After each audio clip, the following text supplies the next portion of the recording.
Merci Madame le maire.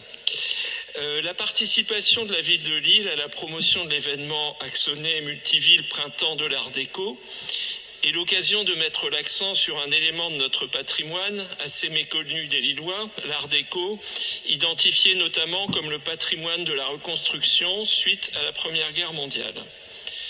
Intérêt artistique et architectural donc, mais intérêt historique aussi. Comme ça vient d'être dit, Lille bénéficie depuis 20 ans du label Ville d'art et d'histoire, un label qualitatif décerné aux villes et pays qui s'engagent dans une politique de sensibilisation des habitants, des visiteurs et du jeune public à la qualité du patrimoine, de l'architecture et du cadre de vie. Nous avons d'ailleurs tous reçu récemment une invitation à participer à cet anniversaire. Un label, c'est toujours très utile. Au passage, nous regrettons que celui de l'UNESCO n'ait pas été étendu à notre reine des citadelles, mais passons. Concernant l'objectif de sensibilisation au patrimoine, le service Ville d'art et d'histoire a souvent apporté son aide précieuse et sa caution aux brochures Laissez-vous compter.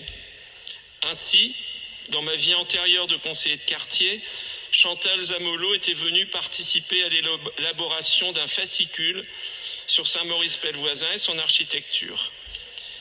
S'agissant de l'Art Déco, pourquoi également ne pas rebondir sur l'événement Printemps de l'Art Déco pour élaborer un nouveau Laissez-vous compter sur le sujet qui intéresserait beaucoup les Lillois et visiteurs.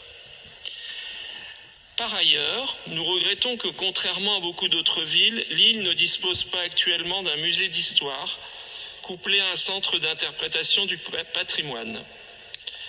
Comme l'avait proposé Faire respirer Lille en 2020, celui-ci pourrait, par exemple, trouver sa place dans une partie des locaux actuels du Palais de Justice.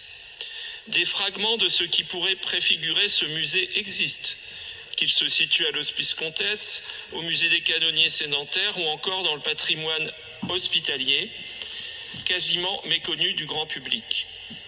Posons donc maintenant les jalons d'un tel projet et dynamisons la connaissance de notre patrimoine de tous les siècles. Je vous remercie.